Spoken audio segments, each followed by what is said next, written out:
আজি হঠাতে বহুত দিনৰ মূৰত এটা হাজবেণ্ডৰ পৰা ছাৰপ্ৰাইজ গিফ্ট এটা পালোঁ। অফিচৰ পৰা আহিয়ে মোৰ হাতত দি দিছে বোলে লোৱা এইটো খোলা, আৰু মই বিৰাট এক্সাইটেড হৈ খুলি আছোঁ। মই গম পাইছোঁ এইটো বেগেই হ'ব। তাৰপিছত খুলি পিনে দেখা পালোঁ সেই মই যিটো কাৰ্টত থৈ দিছিলোঁ বেগটো, সেই বেগটোৱে হয়। এতিয়া অ'পেন কৰি আছোঁ আৰু আপোনালোককো দেখুৱাওঁ বেগটো কেনেকুৱা লাগিছে, আপোনালোকেও জনাব।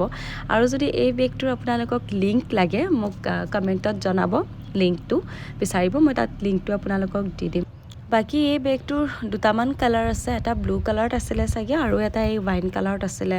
মই ৱাইন কালাৰটোৱে কাৰ্টত থৈ দিছিলোঁ, এইটো বেছি এটা ক্লাছী লুক আহে। আৰু হাজবেণ্ডে মোৰ কাৰ্টত থকা লিংকটো দেখা পাই তেখেতে অৰ্ডাৰ দি মোক ছাৰপ্ৰাইজ কৰিলে। বেগটো খুব বেছি ধুনীয়া, আৰু এই বেগটো আপোনাৰ মানে এনেকৈ হাততো ল'ব পাৰে আৰু স্লিং কৰিও ল'ব পাৰে। ইয়াৰে ভিতৰত এডাল মানে স্লিঙৰ কাৰণে বেল্ট আছে। আৰু বেগটো কেনেকুৱা লাগিছে মোক কমেণ্টত জনাব। লগতে আপোনালোকে গেছ কৰক এই বেগটোৰ দাম কিমানমান হ'ব পাৰে। আজিলৈ বাই, ধন্যবাদ। আকৌ এটা নতুন ভিডিঅ' লৈ আকৌ আহিম আপোনালোকৰ মাজত। হেপী নে? বহুত বেছি হেপী, থেংক ইউ।